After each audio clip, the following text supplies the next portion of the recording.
right, we're live to the scene of the fire in the Johannesburg city centre tonight, and it looks like the premier's beginning. Let's listen. Our condolences to the bereaved families of the 3 firefighters who lost their lives today in the course of trying to put down the fire at the building that houses 3 government departments, the Department of Health, the Department of Human Settlements, and the Department of Cooperative Governance and Traditional Affairs.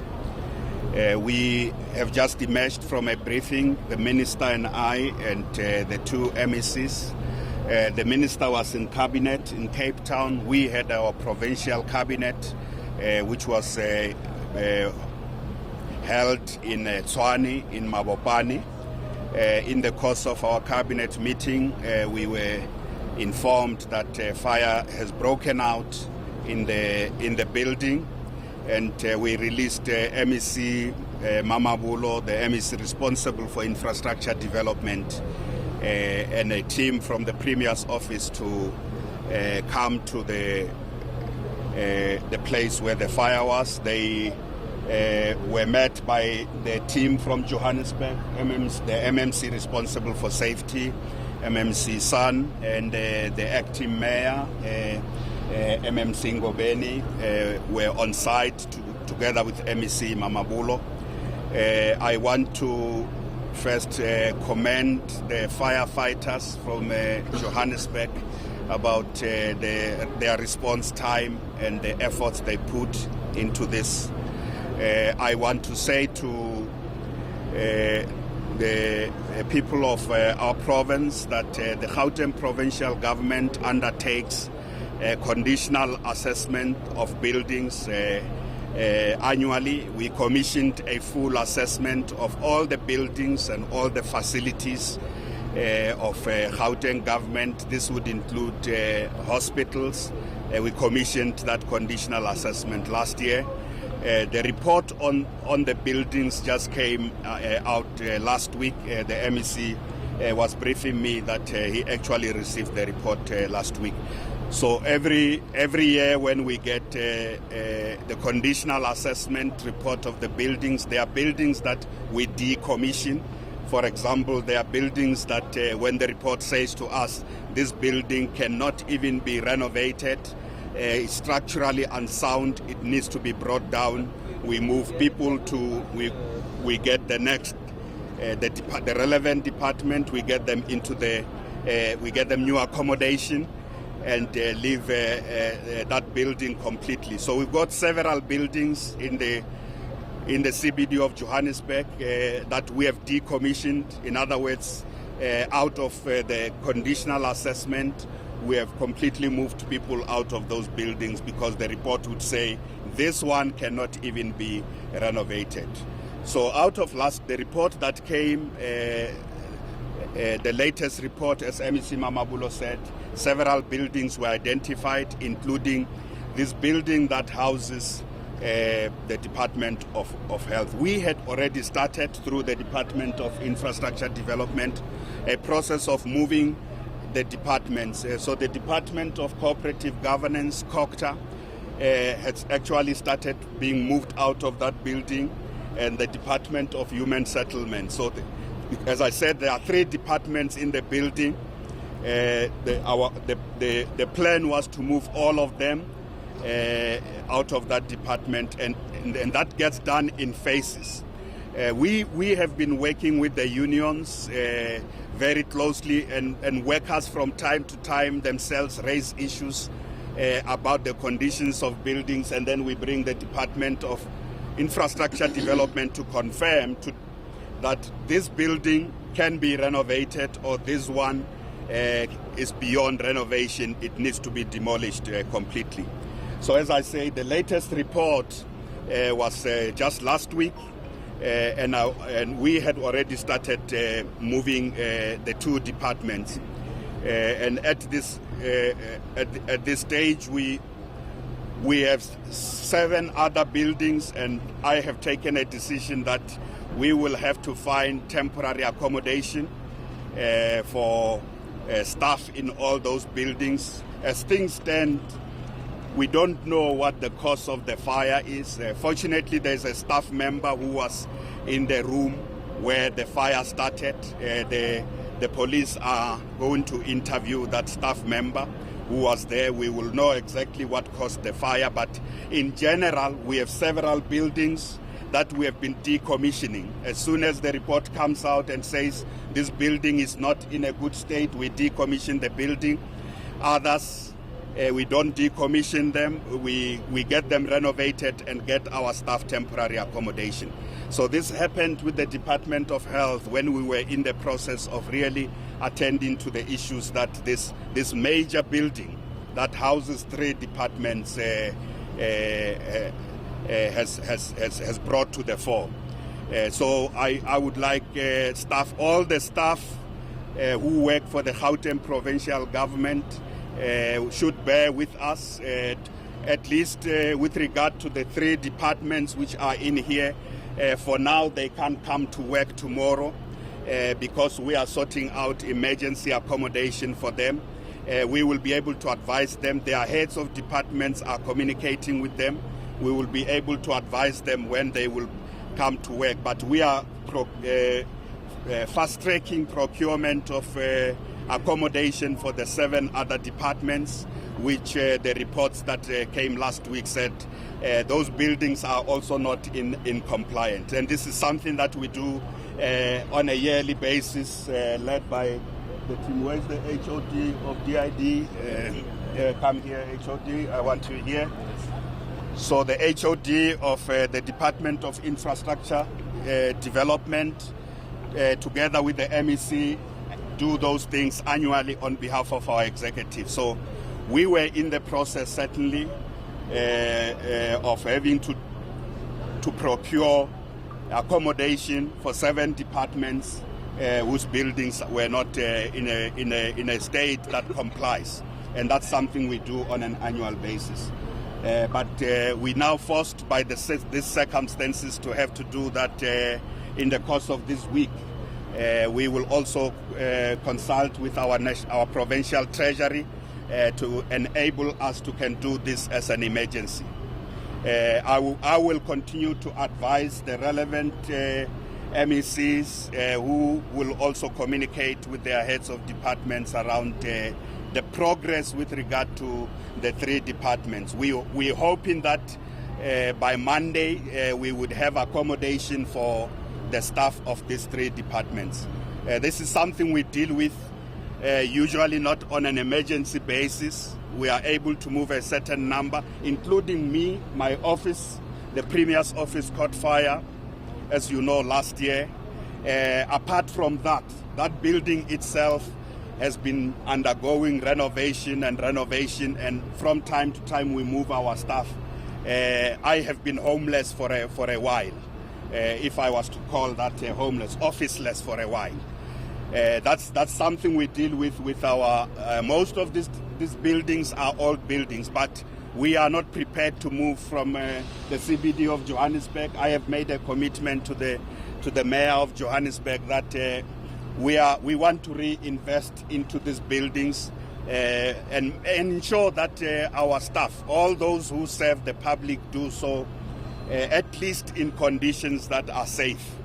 We're not looking for luxury. We just want to ensure that these buildings provide our staff with the conditions, and workers from time to time come to us and raise those issues. And we were in the process of dealing with the concerns about this building. Thank you very much. I don't know if there are any questions. Can we get the Minister to comment, and after that we get MMC Son to comment, and then we take questions? Minister? Well, all we can say on behalf of the national government is to echo the same sentiments the Premier has expressed, to send our condolences to the families of our brave firefighters, and thank all those who have done everything else to save lots of lives. But what I can say at this stage, it's not much except to say we don't want to speculate. We will wait for the investigations which the Premier is talking about.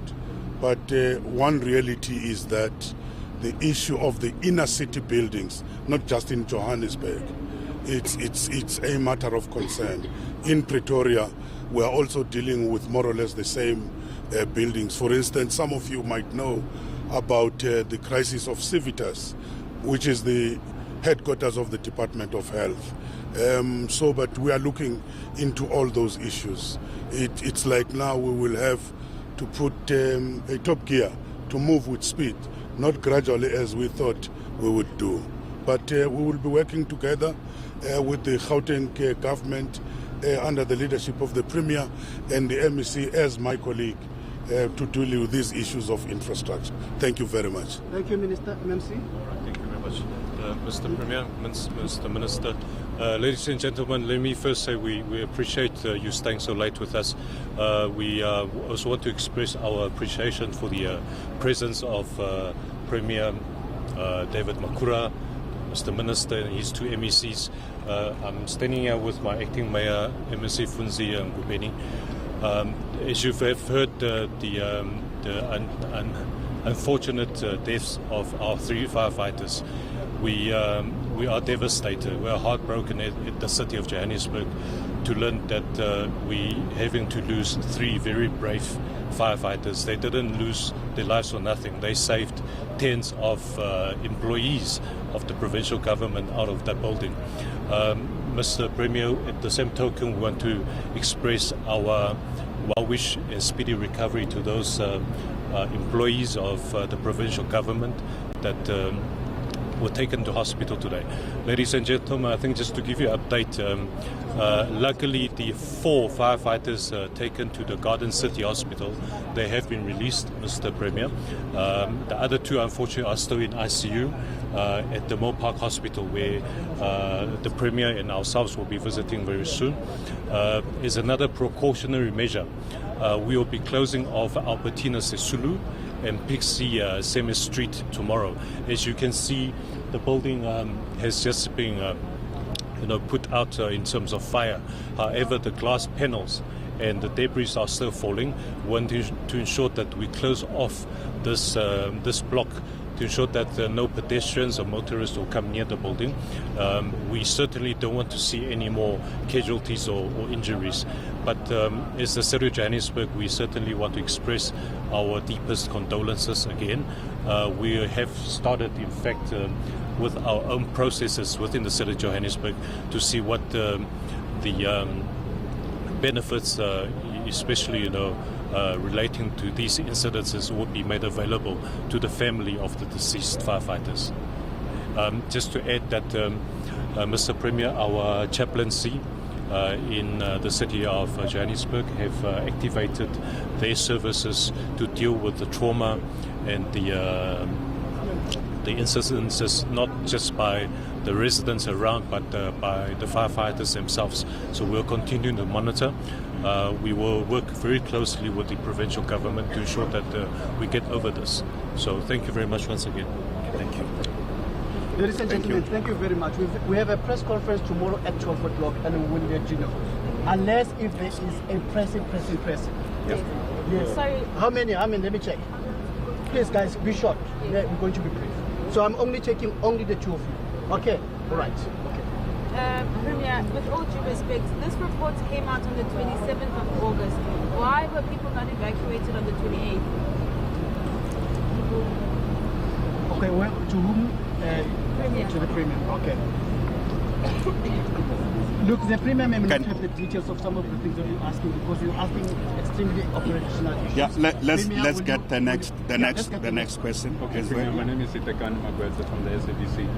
My question is, considering that you do annual assessments of the buildings and the fact that there was a labor notice of prohibition last year, and the pleas from workers saying that the building was unsafe, why is it that we've come to a situation where something like this happens, and that the health and safety rating of the building has come down to 21%, considering that the annual assessments of the building?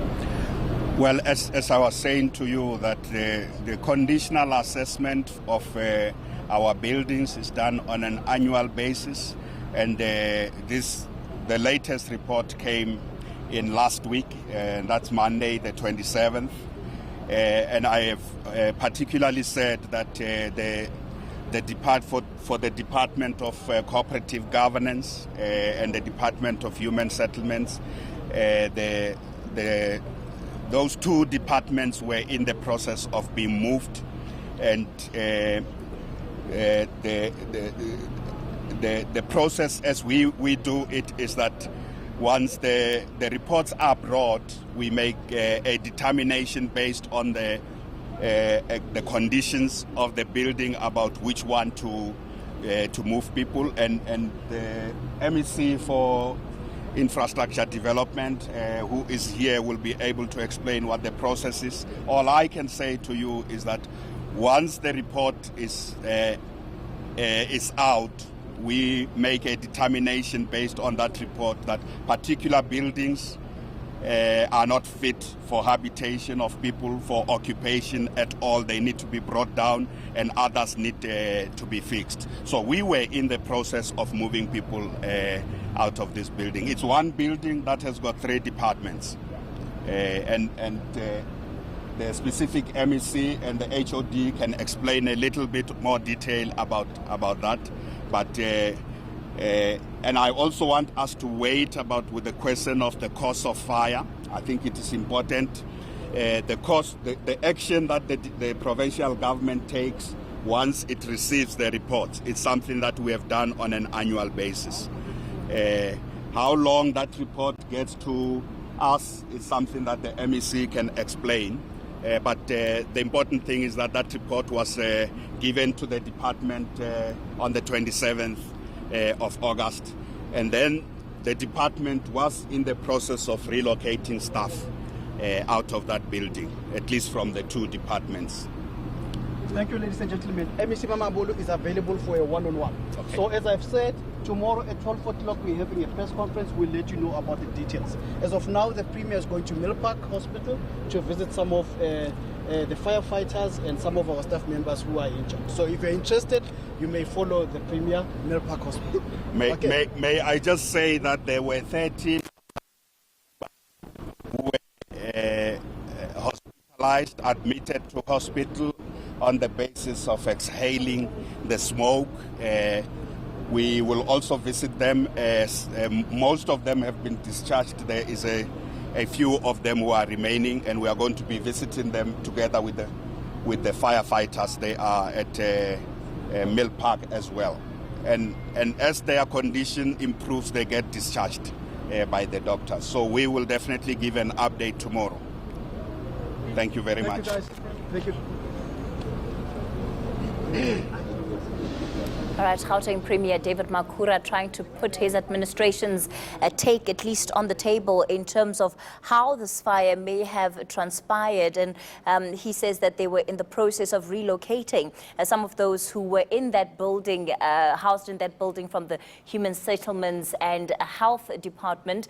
But certainly that is not the view that has been put forward by the unions that we've spoken tonight, Vuyo, and even the employees that Slindelo Masikane has been speaking to throughout the day. So it's interesting that behind the scenes, the Premier says that there were processes to move the people out of the buildings, and yet the unions are still fighting for people to move out the building. Would be interesting how many people have been moved if there was a process in place, which presumably means that some people have at least moved 1, 2, maybe 3, 4, 5 people have been moved already. It's just difficult to believe that story with due respect, because we heard from workers and from their leaders that they have been knocking at every door for the longest time. We heard from the MEC, Mamabolo, who is usually a very frank and quite outspoken person, essentially saying they have to take responsibility